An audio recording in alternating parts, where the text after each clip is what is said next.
Habillé, habillé, habillé. Depuis son enfance, c'était le choix de Dieu. Et sa grande destinée pouvait se voir dans ses yeux.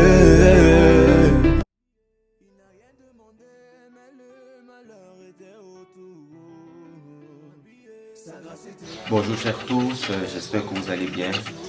Bienvenue à notre rencontre, notre émission, comme ça au cœur du secret, de l'Ève à sorte. Je suis le Rabbi Bongo Uri Moshe Yehuda et nous abordons une thématique encore plus importante aujourd'hui. Vous devez le savoir, hein. Au cœur du secret, c'est la rencontre comme ça. Dans les secrets de la spiritualité, les secrets de l'initiation, le sort de la Torah et également la connaissance mystique, ésotérique, de par les 7 corps qui finalement composent l'être, c'est-à-dire quoi, les corps comme ça d'énergie que nous connaissons très bien, c'est-à-dire nous avons premièrement notre corps physique qui est suivi par le corps éthérique, qui est suivi par le corps émotionnel, qui est suivi par le corps mental, qui est suivi par le corps causal, qui est suivi par le corps boutique et qui finalement atteint la dimension du corps divin. Alors aujourd'hui, nous comprendrons quels sont ces phénomènes-là qui entourent finalement l'être. Et la thématique la plus précise qu'aujourd'hui nous aborderons est celle finalement qui nous envoie sans embâche, comme ça, à la question du placenta. Plusieurs personnes, bien sûr, vont poser la question, Rabbi, il s'agit de quoi concrètement? C'est quoi finalement le placenta? On entend parler, il y a des anecdotes, il y a des histoires, il y a des choses qui se passent autour du placenta. Et aujourd'hui, en tant que bombok, en tant que double initié de la tradition, en tant que chercheur de vérité, en tant qu'homme de Torah, en tant qu'enseignant, à la lumière comme ça du savoir et des écritures, nous aborderons ce mystère-là de c'est quoi le placenta. Nous verrons de quoi il s'agit de ce côté du monde dans lequel finalement nous nous trouvons. Nous verrons de quoi est-ce qu'il s'agit concrètement. Il s'agit de quoi le placenta. Et restez avec nous, nous vous revenons sous un petit instant. Restez accrochés, beaucoup de bénédictions à vous. Nous vous revenons tout à l'heure.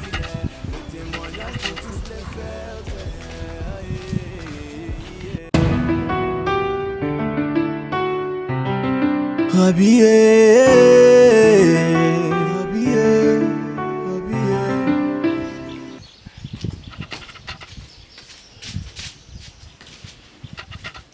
habillé. Shalom encore, shalom, shalom aleichem, shalom à tous. Nous abordons encore une fois de plus notre question la plus importante. La question comme ça justement du placenta. C'est quoi le placenta? À quoi est-ce que le placenta renvoie? Selon la tradition juive, c'est même quoi le placenta? Vous devez savoir qu'en hébreu, le mot placenta se dit à Ashiloya. Et ça a une valeur numérique justement de 350. 350, c'est la valeur numérique comme ça donnée au mot Ashiloya. Il renvoie à quoi? Ça donne exactement le mot Ya Shaddai. Ya Shaddai, c'est quoi? Vous devez savoir que Shaddai, c'est 314. Ok? Et lorsqu'on parle de Shaddai, qui soit 314, qu'on appelle en mathématiques pi, c'est Shin Dalet Yud. Ça fait 314. Du coup, sur 350, qu'on a 314, il reste combien? Il reste 36. 36, c'est quoi? Dans le Milouï, comme ça, du Tchèm Mavaya, on a le Absak Maban. Et dans ce Absak, justement, Maban là, on a ce qu'on appelle, lorsqu'on fait, pour ceux qui lisent le Ben Ishraï, vous allez voir comme ça, à la deuxième année du Ben Ishraï, lorsqu'il parle des secrets du Kiddush, il aborde une akdama, un préliminaire assez important, où il parle là-bas justement dans le Ben Ishraï du secret comme ça qu'il y a dans la faute de Ève, la faute de Rava. Et il dit comme ça que la faute de Rava, elle avait engendré comme ça 3 types d'hommes dans le monde qui auraient fauté. Et le Shari Kedusha du Rav Chaim Vital Israël Tzadik Livrara vient justement nous expliquer encore cela en profondeur, faisant comprendre justement chacun des aspects que Rava a abordé dans son livre, comme ça là, Shari Kedusha. Il aborde comme ça le Rav Chaim Vital, pour ceux qui ne savent pas, c'était l'élève du Ari Akadosh, le Ari comme ça. Israël Tzadik Livrara de mémoire bénie aussi. Il aborde une thématique assez importante dans laquelle justement il nous parle des 3 fautes de Rava. Et il dit comme ça qu'il fallait 3 éléments, ça crée 3 types d'hommes. Les hommes qui mangent mal, parce que quand il parle de 3 éléments, il dit les hommes qui mangent mal parce que Ces trois fautes étaient liées aux trois éléments principaux, les principaux éléments comme ça du Shabbat. Et ces principaux éléments du Shabbat, c'est quoi? C'est le pain, c'est le vin, et c'est les neurones de Shabbat, c'est les lumières de Shabbat. Nous, dans nous africains, on allume ces. Alors, ces bougies-là, tout au moins ces éléments, étaient connectés justement à chaque type de personne qui devait venir sur la terre et qui devait être investi finalement comme ça de la faute. Oh, il y a un très beau climat aujourd'hui. Encore une merveille du Créateur. Qui devait être investi comme ça de la faute. Ces trois-là, donc, il s'agit de quoi? Il s'agit des hommes qui mangent mal. Parce que lorsqu'on parlait de l'aspect justement du pain, on parle de l'aspect du rita. Rita, c'est ce qu'on appelle en hébreu le blé. C'est-à-dire que ret, tête, he. Alors rita, c'est l'aspect du blé, comme ça. Et on a dit que dans cet aspect justement du blé là, c'était les hommes qui mangent mal. Et que c'est le pain justement de Shabbat qui pouvait les réparer. Et là, qu'est-ce qu'ils devaient faire? Ils devaient savoir que ces hommes, c'est ceux qui mangent mal en haut et mangent mal en bas. Charik Kedusha vient nous expliquer que manger mal en haut, c'est quoi? C'est les gloutons. Et il nous explique que la gloutonnerie est une faute. Vous avez compris où j'arrive? Il aborde le second aspect dans lequel le Rav Chaim Vital, il parle comme ça du fait de manger mal en bas. Il dit qu'il y a des hommes qui mangent mal en bas, c'est-à-dire des hommes qui ont un appétit, excusez-moi, sexuel et qui engendreraient comme ça des fautes. Il aborde un autre aspect. Il parle maintenant de la seconde faute justement, qui est le fait comme ça de ta'ava, ce qu'on appelle the pleasure of the eyes, qui se reparaît, le plaisir des yeux qui se reparaît par le fait de regarder les bougies.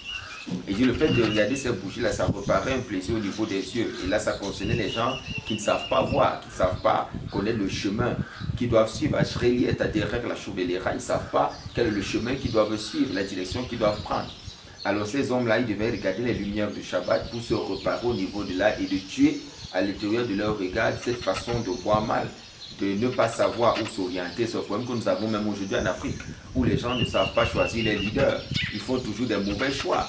Pourquoi? Parce qu'au fond, ils font déjà certaines fautes qui les amènent à ne pas avoir un bon jugement sur ce qu'ils font même pour leur propre vie. Ils ne savent pas qu'est-ce qui est nécessaire pour eux et qu'est-ce qui n'est pas nécessaire. Ils font des mauvais choix parce qu'ils ne sont pas justement, ils n'ont pas atteint un niveau de kedusha, un niveau de pureté pour pouvoir savoir qu'est-ce qui est bien et qu'est-ce qui ne l'est pas. Et la troisième des choses justement, c'était le yayi. Et c'est là que nous allons commencer justement notre argumentaire sur le placenta, sur la partie etachiloa, c'est-à-dire quoi? La partie du placenta, il s'agit de quoi? Alors il parle de l'aspect du vin. Il dit le vin reparaît comme ça le cerveau de l'homme. Et pour ça, il fallait connaître que l'homme il a trois mains. L'homme n'a pas deux mains. L'homme il a trois mains. Il y a ce qu'on appelle Yad Kedula, la main droite, Yad Razaka, la main gauche, et Yad Rama, la troisième main qui sort comme ça du plexus solaire de l'homme. Une fois qu'il a expliqué justement ces dimensions-là, et de dire qu'il y a une main justement qui sort comme ça du plexus solaire de l'homme et que cette main-là finalement agit dans le corps de l'homme, agit d'une façon tellement incroyable. Il dit, quand on tient donc un verre de vin, ceux qui sont dans la mystique juive, il dit il s'agit comme ça de prendre l'énergie qu'on a à l'intérieur de soi. C'est quelle énergie? C'est cette énergie dont je vous ai parlé. Lorsque vos trois enveloppes, plutôt moins vos 7 enveloppes comme ça d'énergie, vos 7 corps d'énergie sont endommagés, vos 6 corps supérieurs d'énergie sont endommagés. Ce qui se produit, c'est que, en fait, le septième corps en lui-même, qui est le corps physique, comme ça, le gouffre, il est endommagé parce que les 6 autres corps jouent le rôle comme ça de protection, de gardien, de vigile. Et qu'est-ce qui se passait donc? Il dit, puisqu'on a endommagé au niveau du corps physique, lorsque les 7 corps que j'ai cités tout à l'heure, le corps physique, suivi par le corps éthérique, qui est le gardien du corps physique, suivi par le corps émotionnel, suivi par le corps comme ça. Nous reprenons comme ça là notre thématique dont nous avons abordé tout à l'heure, une thématique des plus importantes d'ailleurs. Elle parle comme ça justement de la question, pour ceux qui nous ont écoutés de bout en bout, la question comme ça de la grossesse, la question du placenta.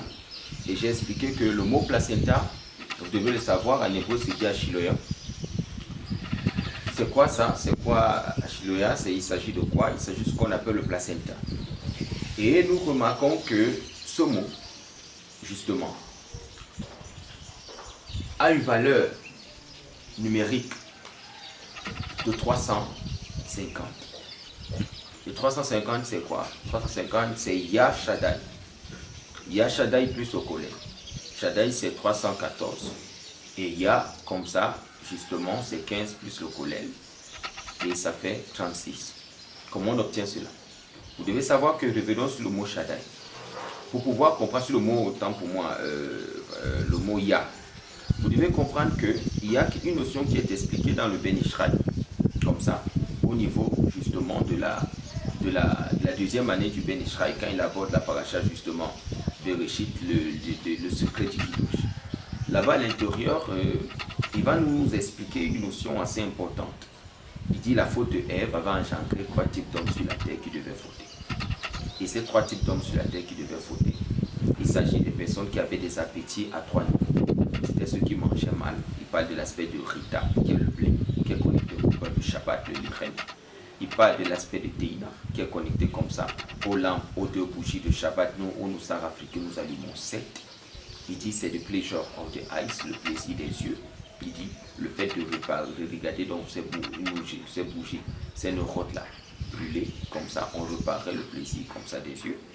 Il aborde également le 3e aspect qui est l'aspect de Geffen, le vin, la figue, le vin.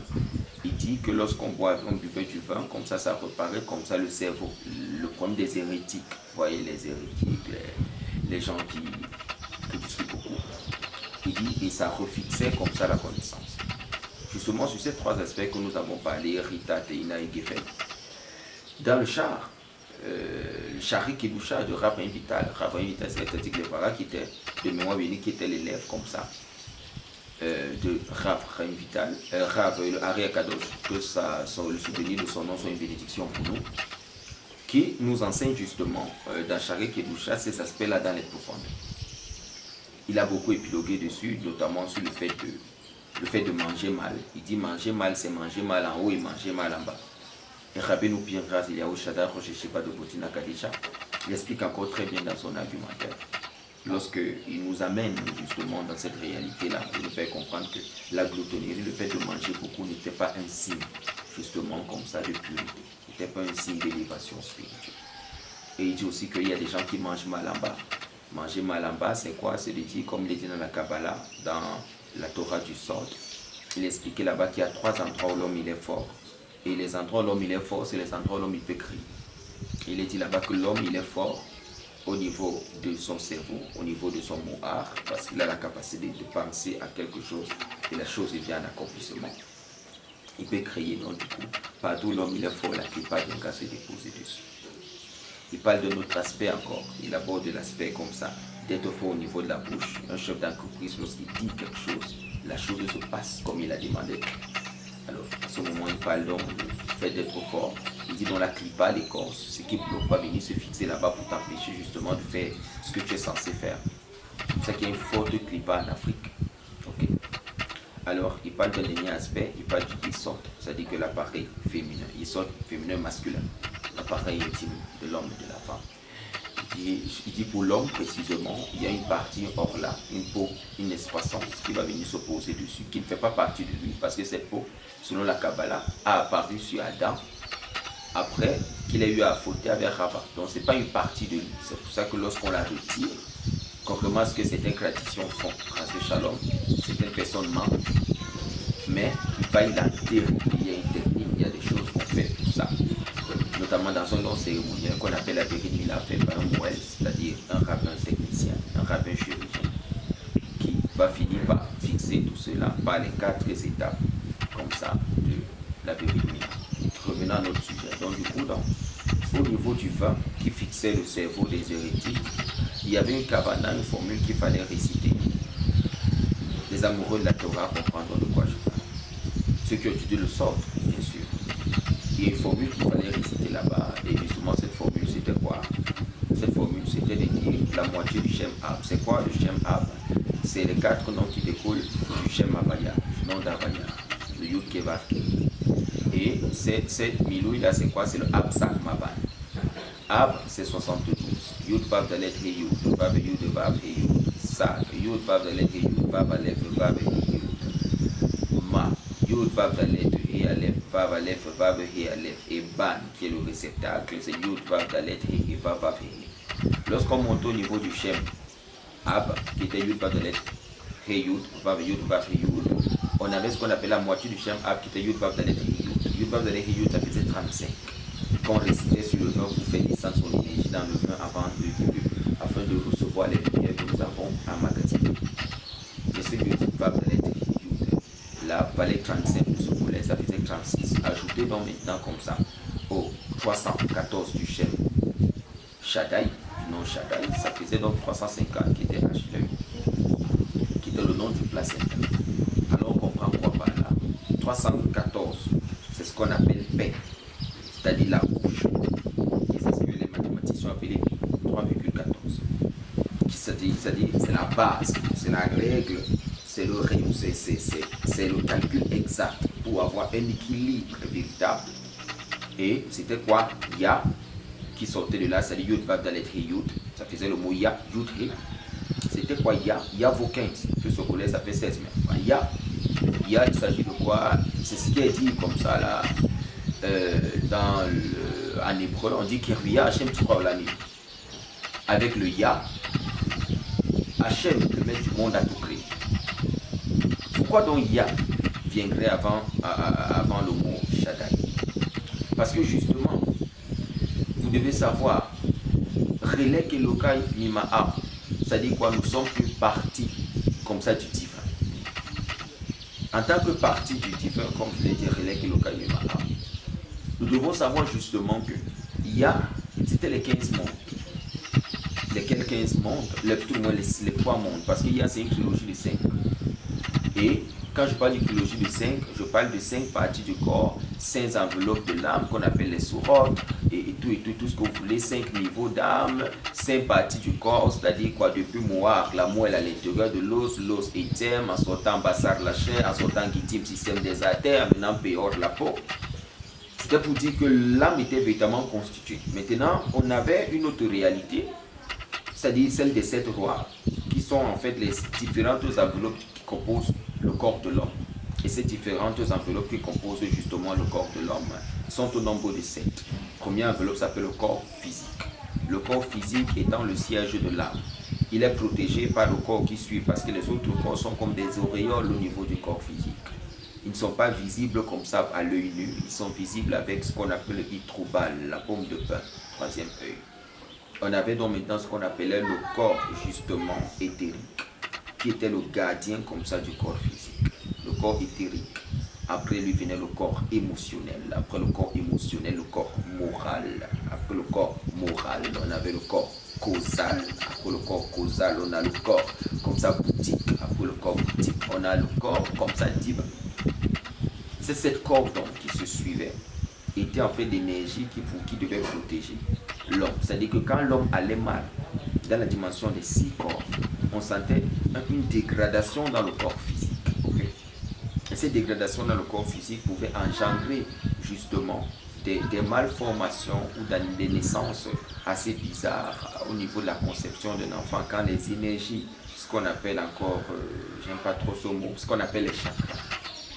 Les chakras, ces énergies-là donc pouvaient commencer justement comme ça à créer des situations dans le corps comme ça de la femme, lesquelles situations dans le corps de l'homme qui pouvaient ne pas être bénéfiques pour lui. Alors, pour aller un peu plus loin, parce qu'on ne peut pas parler de être à Chiloya, on ne peut pas parler du placenta, sans toutefois parler de ce que c'est que la grossesse concrètement.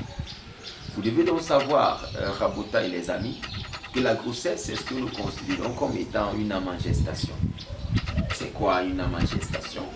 On doit tous le savoir, c'est-à-dire la santé et le développement finalement comme ça d'un fœtus qui dépendent entièrement et en grande partie du comportement, c'est-à-dire des choix nutritionnels et de l'attitude même comme ça de la mère.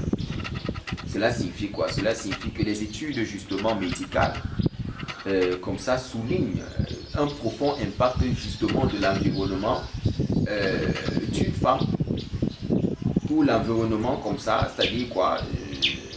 L'impact justement de l'environnement de la femme, l'impact de l'environnement de la femme influence en grande partie comme ça le développement physique de l'enfant. C'est-à-dire dans quel environnement justement est-ce que la femme est grandie.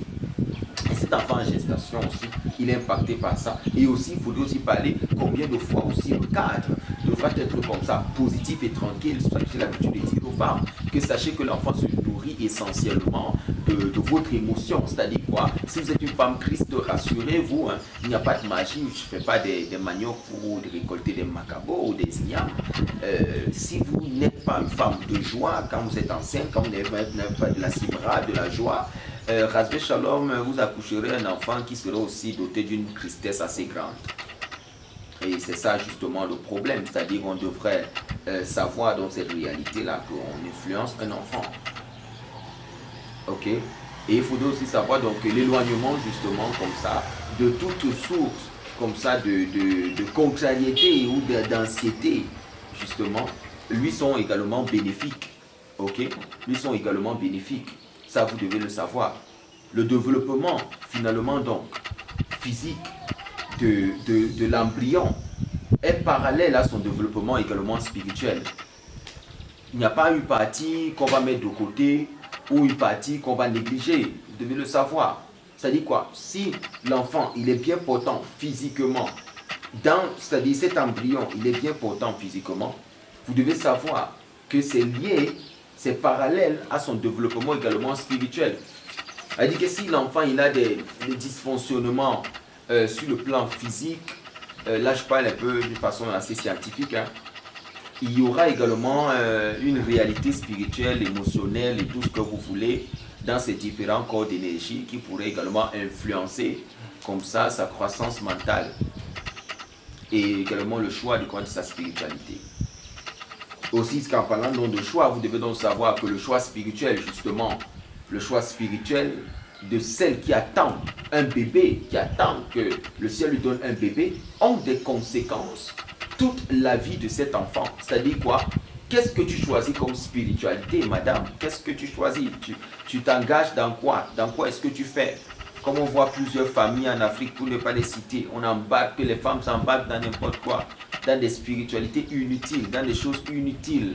Elles deviennent ce qu'elles ne doivent pas devenir. Et elles ne savent pas que lorsqu'elles accoucheront des enfants, tu fabriques un légume, il sera un légume. Donc recherchez-vous comme ça, ma foi, à vous trouver dans un environnement justement sain, un environnement qui se veut être kadosh. Par exemple, en participant comme ça aux offices dans la synagogue, comme je dis à plusieurs, il est important que lorsqu'une femme est enceinte, qu'elle suive la lecture des télim, la lecture des psaumes, qu'elle lise les psaumes, parce que c'est très important pour elle. Il faut qu'elle lise les psaumes, il faut qu'elle soit dans cette lecture constante-là, il faudrait qu'elle soit toujours en train d'être dans un lieu spirituel pour encourager justement la croissance spirituelle justement de son enfant qui viendra naître. Comme ça, donc en réalité, donc, la grossesse est donc une période finalement appropriée pour accroître sa pratique comme ça des mitzvot, sa pratique de la Torah, c'est-à-dire quoi, ses bonnes actions. C'est-à-dire que lorsqu'une femme est enceinte, elle ne doit pas avoir un langage grossier. Parce qu'il faut commencer par là avant d'arriver au niveau du placenta. Elle ne doit pas avoir c'est-à-dire une attitude grossière, une façon de mal parler et tout ce qui va avec. Et pour se raffiner spirituellement, elle doit parler bien, elle doit s'exprimer bien, elle doit aimer les gens, elle doit avoir beaucoup d'amour, elle doit combattre son Yetzerara, son mauvais penchant qui s'élève encore plus dans la dimension comme ça spirituelle. Parce qu'aujourd'hui, les gens pensent que le fait de jeûner ou de s'abstenir de nourriture ou de boisson nous élevait vers le haut, alors que ça nous élevait plutôt vers le bas. Ah, ça, c'est un autre sujet qu'on en parlera. Vous comprenez la force justement du jeu. Donc, recherchez donc finalement comme ça à vous trouver dans un environnement sain, par exemple en pratiquant les offices comme ça à la synagogue ou en allant à des cours de Torah donnés par un rave, en suivant aussi des cours de spiritualité. Aussi, le plus souvent que vous le pouvez, vous allez vous rendre compte que ça va beaucoup favoriser l'élévation spirituelle comme ça de votre enfant qui viendra naître. Donc, vous devez donc savoir que faire aussi de la charité est particulièrement bénéfique parce que ça apporte des énergies positives sur cet enfant-là. Parce qu'on va arriver, pourquoi je parle de ça, les gens vont comprendre pourquoi. Parce qu'aujourd'hui, on n'arrive pas à expliquer réellement ce qui cause comme ça le placenta prévia. Les gens ne savent pas, ils disent non, c'est pas héréditaire, c'est pas ceci. Mais il faut comprendre aussi que le fait de ne pas faire de bonnes actions, le fait de ne pas être quelqu'un qui partage pendant sa grossesse, le fait d'avoir une attitude assez bizarre, cela venait à jouer énormément sur la question de la spiritualité justement de l'enfant. Cela venait à jouer d'une façon très très forte sur la réalité spirituelle de l'enfant et l'empêcher justement de devenir ce que l'enfant devait devenir. Aussi, nous devons savoir que lorsque en fait nous sommes généreux envers les autres, lorsque par exemple nous sommes gentils avec les autres, Dieu nous traite aussi comme ça de la même façon, c'est-à-dire mida keneget mida, mesure pour mesure. Être quelqu'un qui partage, une femme avec beaucoup de joie pendant qu'elle est enceinte, ouvrait aussi beaucoup de portes et apportait beaucoup de réalité spirituelle. En plus donc de vos œuvres comme ça, que j'appelle des œuvres habituelles, donnez également quelques pièces de monnaie, quelques pièces de tzedaka chaque jour dans une boîte de charité qu'on appelle tzedaka pour dire merci à Dieu à chaque jour de votre grossesse. Mettez une pièce pour dire merci à Dieu parce que cette pièce que vous donnez, c'est considéré comme étant un korban comme ça, Toda, un sacrifice de remerciement aux yeux de Koucha Bereko, aux yeux de la Kadosh Baruch, le Saint béni soit-il. C'est important de le faire. Placez bien en vue dans une partie de la maison, vous déposerez cela et vous allez vous en rappeler tous les matins quand vous vous levez de donner quelque chose pour dire merci à votre... Voilà des actions qui favorisent justement comme ça l'élévation spirituelle. Et le moment justement aussi le plus propice pour donner justement de la charité est juste avant l'allumage aussi des bougies de Shabbat et des fêtes juives comme ça. Les Ragim Tovim, c'est-à-dire qu'il est très important comme ça de donner également de la charité pendant les fêtes juives. Et aussi, bien sûr, je dirais, un régime méticuleusement cachère, parce qu'il ne faut pas manger n'importe quoi, il faut avoir une nutrition assez sainte, assez pure, et juste avant, c'est-à-dire, est très importante, elle procurera comme ça ce que j'appelle la meilleure ambiance, la nutrition spirituelle, justement, pour votre enfant, pour que vous puissiez comprendre. Donc, je vais vous donner comme ça quelques coutumes, voici donc, comme ça, ma foi, quelques coutumes qui sont liés comme ça à la grossesse. Par exemple, on va vous citer, par exemple, je dirais dans le Zohar Kadosh pour expliquer un ensemble justement de réalités qui vous permettront justement de comprendre. Vous devez savoir que lorsque l'assemblée sort le rouleau du Sefer Torah de son âge, par exemple, les portes de la miséricorde, de la Haramut, les portes de la miséricorde céleste sont comme ça en réalité ouvertes. Et même l'amour de Dieu fait comment elle est éveillée. C'est écrit dans Zohar. Donc en réalité, dans certaines communautés, il est de coutume que ce soit comme ça le futur père qui ouvre justement l'âge de l'alliance pour faire sortir comme ça le Sefer Torah. Il ouvre l'âge à la synagogue au cours des derniers mois de grossesse de sa femme.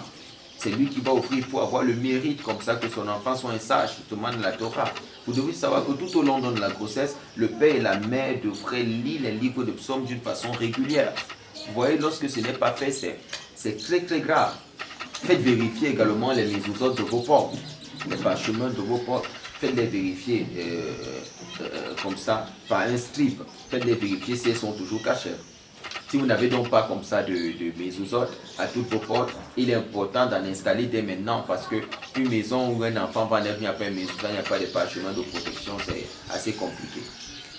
Donc ayez comme ça une copie comme ça des 121, c'est-à-dire une copie du psaume justement 121 près de vous pendant justement l'accouchement. C'est un psaume que je conseille particulièrement les femmes de maîtriser parce qu'il fixe l'enfant sur le plan spirituel et tout, il apporte comme ça grandeur, élévation et bénédiction et tout.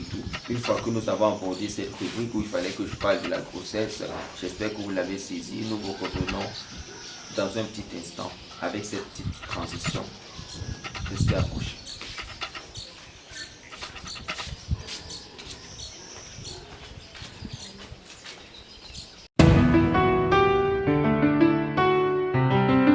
Habillé,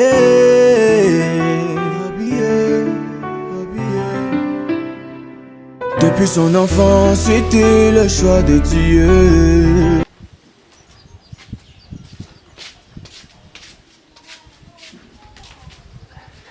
Nous revoilà à notre très très belle émission. Nous abordons donc maintenant la question de Achiloya. C'est la question justement du placenta. C'est un sujet que j'adore. C'est une grâce et je le souhaite à toutes les femmes de pouvoir avoir cette expérience assez importante. Celle de l'enfantement. Le fait n'est pas de faire un enfant. Le plus important, c'est de savoir qu'est-ce qui se passe réellement dans notre corps. Vous devez savoir que, en mesure égale, à poids égal, le placenta surpasse en intelligence 15 fois le poumon. Ça, vous devez le savoir. L'échographiste, il dira aux femmes, voilà ce que vous devez faire 30-32 semaines et tout pour vérifier si finalement le placenta il est bien fixé, il est bien en place. Il faut savoir donc que la malformation ou le mal positionnement du placenta n'est pas un phénomène héréditaire, encore moins ni une tendance familiale, ni récurrente même d'ailleurs lors d'une prochaine grossesse. Ce n'est pas des probabilités, on ne peut pas dire que non, le fait que c'est quoi un placenta mal formé? Soit le placenta, parce que le placenta a une position qui est située nette comme ça à la connexion au niveau du cœur de la mère un peu plus haut. Il existe souvent, beaucoup de personnes confondent la poche des os, ce qu'on appelle les os de l'oubli dans lequel l'enfant est grandi. Il faut savoir que chaque partie dans le corps de la femme, on a ce qu'on appelle la poche des os, qu'on appelle les os de l'oubli. Et au-dessus, on a un cerveau propre. Et ce cerveau que j'appelle le plateau est en fait la connexion émotionnelle entre l'enfant et la mère. C'est-à-dire que sans ce plateau-là, sans ce tableau de bord qu'on appelle le placenta, qui est situé net, connecté directement au niveau du cœur de la mère, connecté directement vers le haut, si cet enfant, parce que c'est ça qui relie justement le cordon ombilical, comme ça à l'intérieur de l'enfant, c'est-à-dire quoi? Cette partie du corps est ce qu'on appelle une intelligence inhérente, une intelligence propre. Je parle encore là comme un scientifique. Cette partie-là est ce qu'on appelle une intelligence propre. Et cette intelligence justement propre-là voudrait filtrer chacune des choses qui va entrer à l'intérieur de l'enfant. Donc, lorsque ce plateau est situé, il arrive souvent justement que ce placenta descend et c'est-à-dire descend et des fois vient bloquer l'utérus. Et lorsque ça descend et que ça vient bloquer comme ça au niveau de l'utérus, on parle de placenta prévia.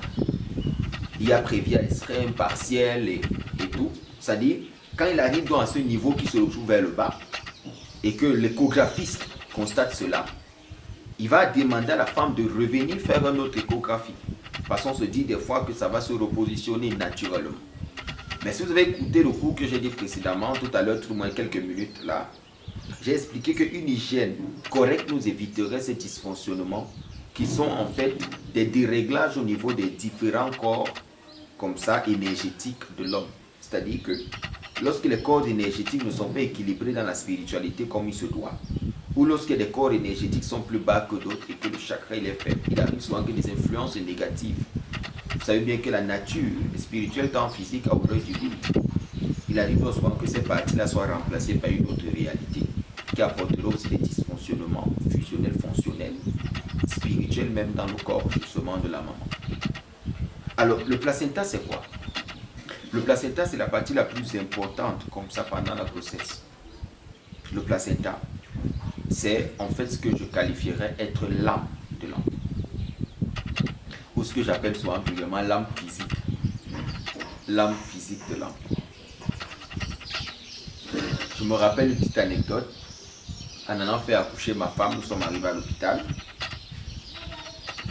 Et j'ai lu les 150 psaumes, selon la coutume, avant qu'elle s'engage. Et j'avais dit à ma femme, il ne faut pas pleurer. Elle m'a dit pourquoi. J'ai dit, écoute, quand une femme pleure, quand elle est enceinte, l'enfant a tendance à remonter, venir écouter les cris de la mère vers le haut. Et du coup, il peut sortir par les pieds. Ce n'est pas très intelligent Quand j'entends les gens dire, moi je suis sorti par les pieds, c'est une signification, c'est vrai. Ça peut aussi être lié au fait que ta maman pleurait beaucoup. Donc, du coup, qu'est-ce qui se passe? Ce qui se passe, c'est que l'enfant, il va se développer dans le ventre en recevant les informations émotionnelles, la tristesse de la mère et tout ça passe par le placenta qui en fait brasse tout ce que ça reçoit comme information nutritionnelle et spirituelle et émotionnelle du corps causal, du corps hérétique, du corps éthérique, autant pour moi, du corps éthérique. Tout ce que ça peut recevoir comme information, c'est ce qui va constituer finalement l'attitude même de l'enfant et ça peut conditionner entièrement son développement tout au long de sa vie. Alors, plus que toutes les informations, quand l'enfant est dans le ventre, il est enseigné, on lui enseigne toute la Torah. Il connaît tous les secrets de la spiritualité, il a tout le savoir parce que des anges viennent l'enseigner dans les eaux de l'oubli parce que finalement nous sommes tous des esprits des eaux parce qu'on a fait 9 mois justement dans le ventre de notre mère. Et en tant que justement esprit des eaux que nous sommes, ayant fait 9 mois, il faut savoir que le rôle du placenta c'est justement d'apporter de l'oxygène à l'enfant et de rejeter du gaz carbonique.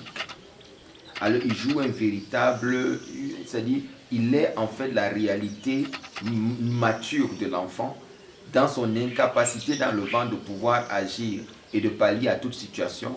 Le placenta se joue le rôle de protecteur et le placenta se joue le rôle d'intelligence et régularise tout le fonctionnement de l'enfant dans le ventre de sa mère et décide qu'est-ce que l'enfant doit recevoir et qu'est-ce que l'enfant ne doit pas recevoir comme information. Et en jouant cela, il reçoit même les informations spirituelles de la disposition, de l'évolution comme ça de l'enfant tout au long de sa vie.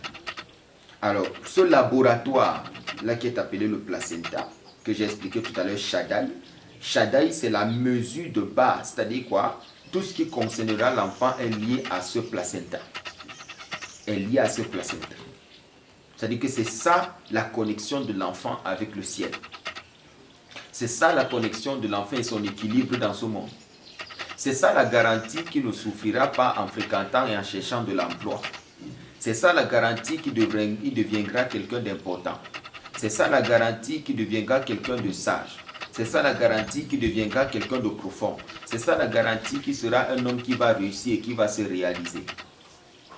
Cette partie-là donc, qui est en fait un vêtement qu'on a porté, qui a notre information génétique, qui pourrait être notre chute ou notre réussite si ça tombe entre de mauvaises mains. Devrions-nous donc laisser ce vêtement-là à la portée et à la merci de tout le monde? Je dis non. Savoir donc finalement cette information-là, au moment où l'enfant viendrait à naître et que le placenta sortirait avant, ça a une signification, ou que le placenta sorte après, ça a aussi une signification. Parce qu'en réalité, même un enfant qui sort prématuré, il a atteint sa croissance spirituelle, c'est pour ça qu'il sort, le développement physique, il est continuel. Le fait donc comme ça, de faire accoucher, comme moi j'ai coupé le cordon, moi j'ai tout fait quand ma femme accouchait. Il y a une scène qui a voulu se produire. Les médecins ont voulu garder le placenta en me justifiant que ils vont se débarrasser de ça après parce que ce placenta porte des virus assez graves.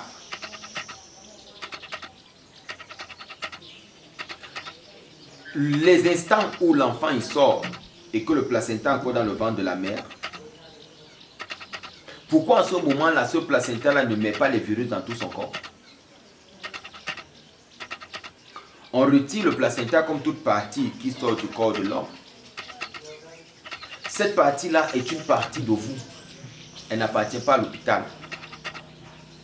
Et je dis aux parents aujourd'hui, vous condamnez vos enfants en ne sachant pas où est-ce que le laboratoire des corps d'énergie est parti. Qu'est-ce que j'appelle laboratoire des corps d'énergie? C'est le placenta. Lorsque vous ne réclamez pas le placenta de votre enfant et que le papa ne va pas l'enterrer comme il se doit, en fait, vous avez laissé la destinée de votre enfant entre les mains de n'importe qui et vous n'êtes plus, il ne peut plus être moteur de sa propre vie. Vous aurez des moyens, vous allez payer l'école. Il va faire de grandes études, mais il ne sera jamais autonome. Il va toujours se rendre compte que tous les efforts qu'il fait n'aboutissent pas. Il va toujours se rendre compte que tout ce qu'il décide de faire, ça ne prospère pas. Il va toujours se rendre compte que quand il commence une activité, il y a toujours un couac. C'est quoi ce couac qu'il y a toujours? Cette île-là où son placenta était enterré? Est-ce qu'il sait? En Afrique, il y a des choses avec lesquelles on ne s'amuse pas. Ne nous amenez pas la culture occidentale ici.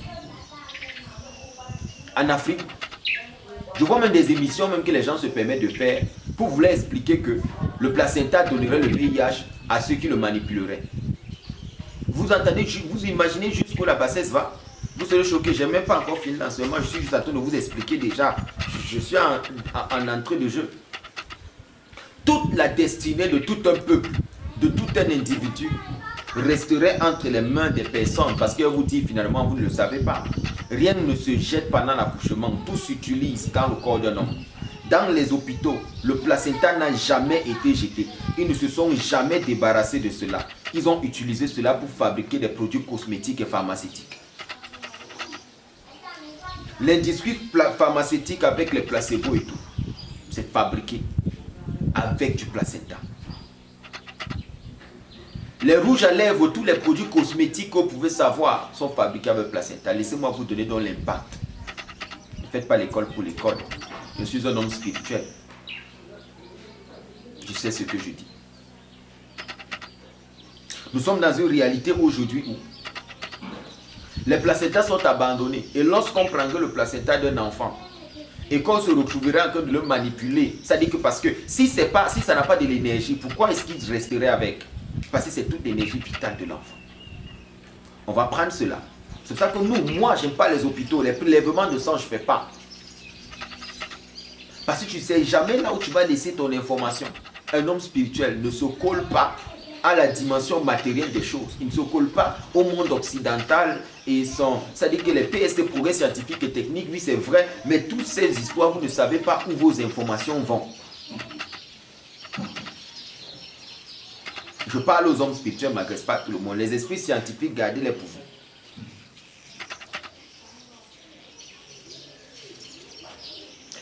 Toutes ces histoires là avec le placenta, ça fait en sorte que moi j'ai vu en France, on ne te remet pas.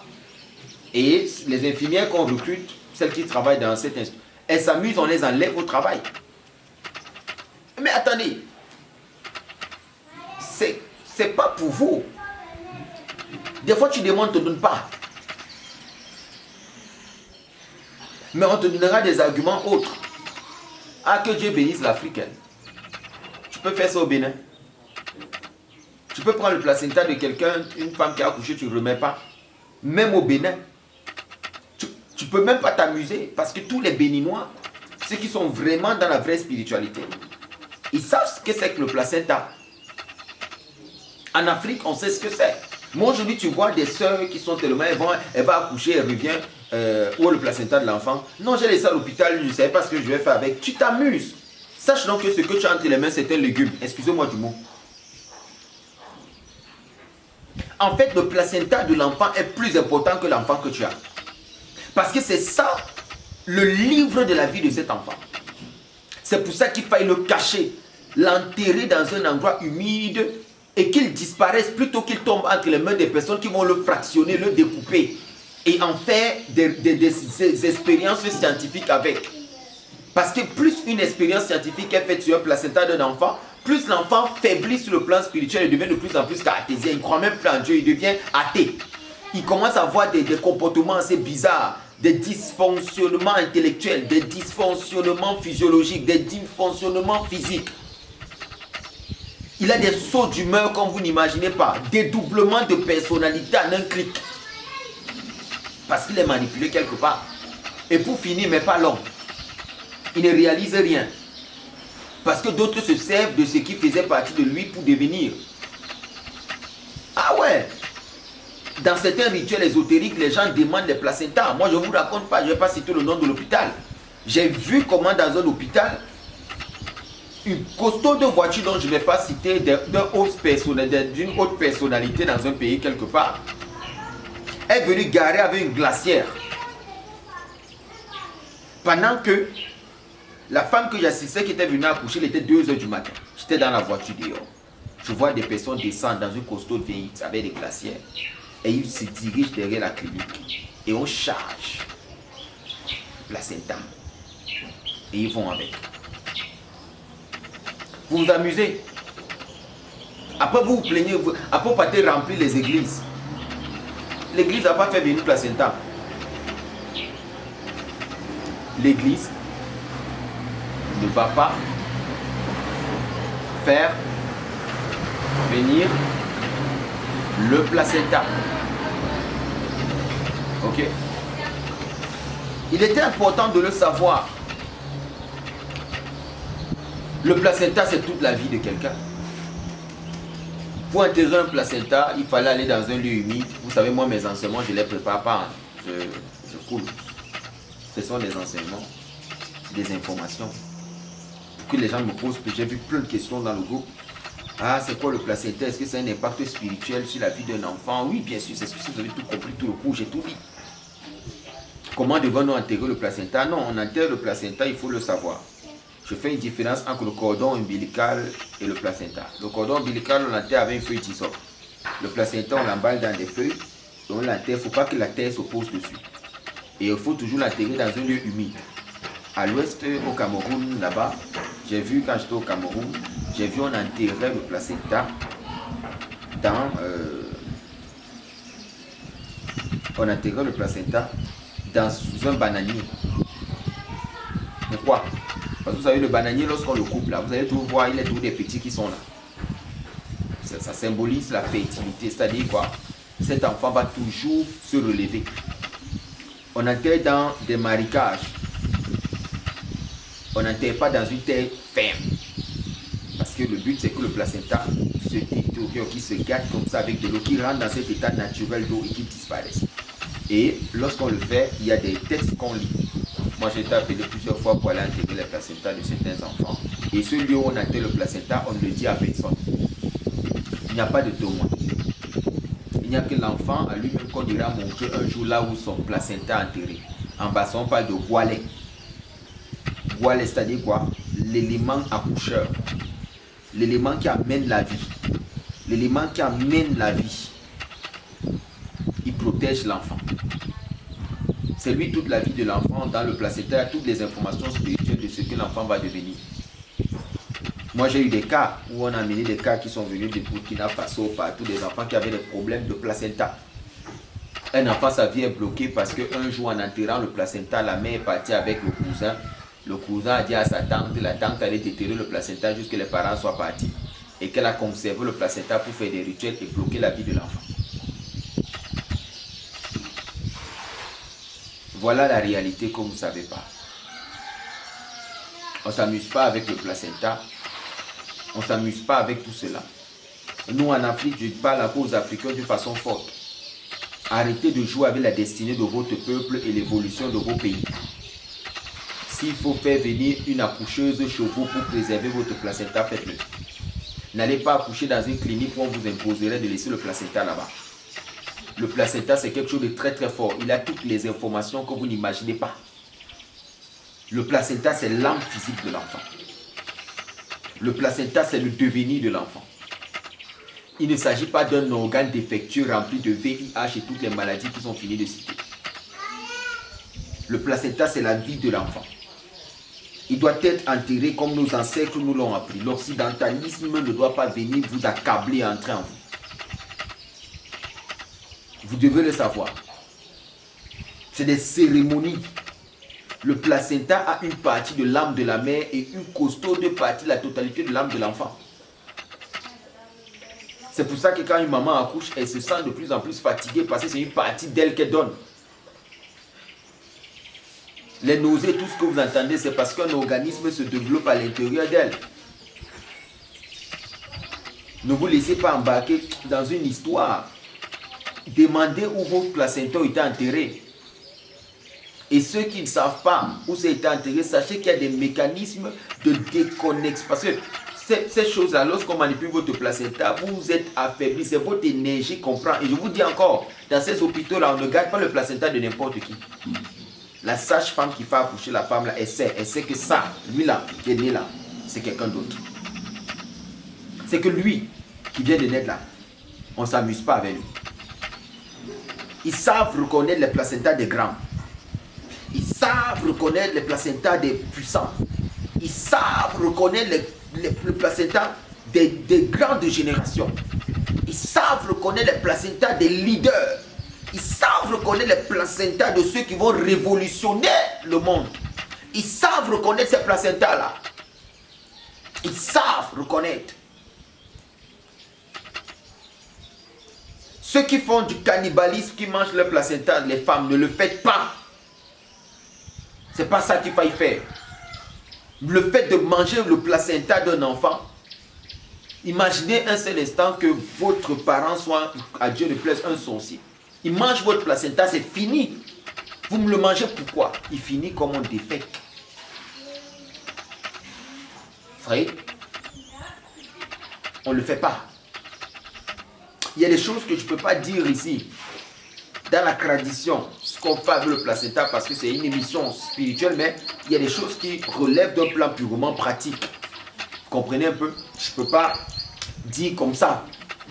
Mais d'emblée, déjà vous expliquer que votre enfant que vous voyez grandir, sachez que son avenir ne dépend pas de l'argent de l'école que vous payez. Son avenir dépend, est-ce que le placenta a été récupéré? Est-ce que vous savez où vous avez enterré?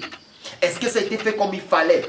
C'est là où vous êtes sûr que l'argent que vous investissez sur cet enfant, il deviendra quelqu'un. Mais à partir du moment où rien n'est respecté du tout, destruction. Destruction. Ne condamnez pas vos enfants par l'occidentalisme. Vous vous collez aux choses du monde actuel. Parce que vous voyez le sang, le placenta, je vous donnerai des images. Non, vraiment, le placenta, il est très bizarre. Il a une forme assez bizarre. Le placenta, là, il est... Je n'en ai pas besoin. À quoi ça me servit? Je vais faire quoi avec? L'ignorance. Même dans la Torah, c'est écrit. Le peuple périt faute de connaissance. Faute de connaissance. Des gens veulent devenir des chefs, des leaders. Ils ne savent même pas leur placenta enterré. Les anecdotes, ma fille Rana, dédicace à toi, et Gogo, beaucoup d'amour pour ma fille également, Tamar Bat Ouriel, je t'apprécie beaucoup, et aussi Kenza du côté du Gabon, et tout le monde également, mon épouse aussi. Vous devez le savoir. Il y a ma fille Rana qui m'a posé la question, Daddy, regarde. Est-ce que j'entends souvent, quand tu as l'habitude d'aller dans un lieu, beaucoup, on te dit que mais ton placenta a été enterré là-bas. Est-ce que c'est un lien? Oui, bien sûr, ma fille, c'est un lien. C'est un lien. C'est vrai que c'est une expression, mais c'est pour te montrer une autre leçon à l'intérieur. Que en fait, tu es lié à ton placenta, que ça passe 30 ans ou 50 ans. Le lieu géographique où ton placenta est enterré, c'est important.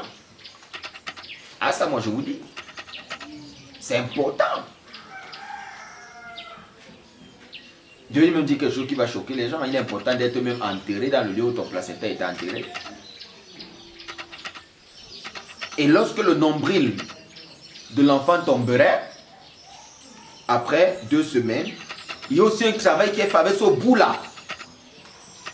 Il y a un travail spirituel qui est fait avec ce bout. Et il y a une façon de l'enterrer. Il y a une position qu'il faut regarder. L'enfant il est né quand c'est le temps de la lune. Si c'était pendant la pleine lune que l'enfant il est né, ou c'était en journée, est-ce qu'il a goûté, excusez-moi du mot, mais est-ce qu'il y a eu la rosée ce jour-là? Est-ce qu'il y a eu la pluie? Tout ça, il faut connaître. Comment enterrer et la position, c'est vers où qu'on enterre le placenta, regardant quelle direction. C'est important de savoir. Ne jamais révéler. Des femmes accouchent, elles donnent à leurs copines d'aller enterrer le placenta de leurs enfants. Une copine qui n'a pas encore couché, je remets qu'elle a enterré le placenta. Et puis elle dit, tu t'es débarrassé, elle me suis dit, tu as mis quoi dans un bac à ordures, là c'est parti. Quoi? What? What? My God. Toute une vie bousillée. Il fera des efforts toute sa vie pour pouvoir devenir. Ça sera compliqué pour lui qu'il devienne. Tu l'as condamné. Tu l'as condamné. Il fallait que je vous explique un peu c'était quoi le placenta. Cette partie-là qu'on adore tous, qu'on aime. On dit non, le placenta, d'autres négligent. C'est vrai, c'est quoi Achiloya, ça me sert à quoi? À quoi je fais quoi le placenta? Aujourd'hui, vous comprenez que en fait, c'est toute la vie de l'enfant. C'est Yah Shaddai. C'est sa connexion avec Dieu. Sa connexion avec les ancêtres. C'est ça la preuve véritablement que c'est Dieu. On dit Yah Shaddai. L'équilibre de la vie d'un enfant dépend de l'origine et du lieu dans lequel le placenta est enterré. Et comment ça a été fait? Tu ne sais pas où ton placenta est enterré, tu as laissé n'importe où, il y aura un déséquilibre dans ta vie. Ne sois pas fier parce que tu manges le matin, peut-être ce que tu as aujourd'hui, tu devais avoir ça fois 30. Mais parce qu'il y a un dysfonctionnement, toi tu crois que tu es à l'aise. Alors tu n'es même pas encore arrivé là où tu devais arriver. Parce qu'on a manipulé le placenta. Ne vous conformez pas aux choses de ce monde. Restez attachés à la Torah véritable et nette. Restez attachés à la véritable Torah et à la véritable réalité spirituelle. C'est très important. C'est très très important. C'est très important de le savoir. Je pense avoir tout répondu. Je pense vous avoir tout dit. Je pense vous avoir tout expliqué. Vous aurez mon numéro à la description. C'était le Rabbi Uri Moshe Aaron Yehuda, chef traditionnel Mbombok. Uri Moshe Aaron Yehuda, du clan Bassar au Cameroun. Soyez abondamment bénis. Je donne un coucou au passage à toute l'équipe de Boutina Kadisha, Moussa Rafiki, Rabbi Pinras Yahou Shaddai, ainsi que son épouse et la maman et tous les enfants, qu'ils soient tous bénis. Soyez protégés, prenez ça très au sérieux. Voilà que l'autre thématique que j'aborde aujourd'hui, que les personnes n'aiment pas aborder, la question du placenta. Ce qui est sûr, je reviendrai encore avec d'autres secrets. Mais pour le moment, voilà ce que je peux dire sur cette pression que j'ai reçue de parler de cette thématique-là. Soyez abondamment bénis, soyez abondamment remplis. C'était le Rabbi. Shalom, shalom. Je vous aime. Bénédiction et réussite en tout. Et que tous ceux qui ont pu se connecter à votre placenta pour vous nuire, tous ceux qui ne connaissent pas l'origine de leur placenta, tous ceux qui ne savent pas là où leur placenta est enterré, vraiment que toute action négative qui est faite sur ce placenta soit vouée à l'échec. Toute œuvre de l'ennemi dans le but de manipuler votre placenta soit vouée à l'échec. Tous ceux qui ont essayé d'une façon ou d'une autre, les tantes, les oncles, les papas et tout, tous ceux qui ont essayé de manipuler, qui manipulent votre étoile, parce que c'est ça le placenta, c'est votre étoile, qui manipulent votre mazal, qui manipulent votre devenir, que tout cela, tous les plans de l'ennemi soient voués à l'échec. Et que vous puissiez manifester une réussite sans pareil, une réussite excellente. Et qu'à partir de cet enseignement que vous recevez, que vous ayez le mérite comme ça, de recommencer une vie paisible, une vie d'amour, une vie d'élévation, une vie de croissance, une vie de percée, une vie de grandeur, et que tout ce que vous allez entreprendre à partir de cet instant prospère. Que vous soyez reconnecté comme ça à la lumière de votre cordon sur le plan spirituel et que vous recommencez à expérimenter votre réelle destinée, pas la destinée qui vous a été donnée par ceux qui finalement ont changé votre destinée par le fait de manipuler votre placenta, mais que vous soyez réellement dans la véritable connexion spirituelle avec votre placenta. Ne vous inquiétez pas, vous avez mon numéro. Pour tout travail éventuel, pour toute personne qui ne sait pas où son placenta se trouve et qui n'arrive pas à se connecter véritablement à la connexion spirituelle de son placenta pour connaître sa destinée, vous rapprochez du bonbon, vous rapprochez du Rabbi et vous aurez les solutions à vos problèmes. Vous rapprochez, vous aurez les solutions. Soyez abondamment bénis, je vous aime. Et qu'aucune œuvre de l'ennemi ne puisse prospérer sur vous. Shalom. Il comptait sur personne. La vie n'allait pas dans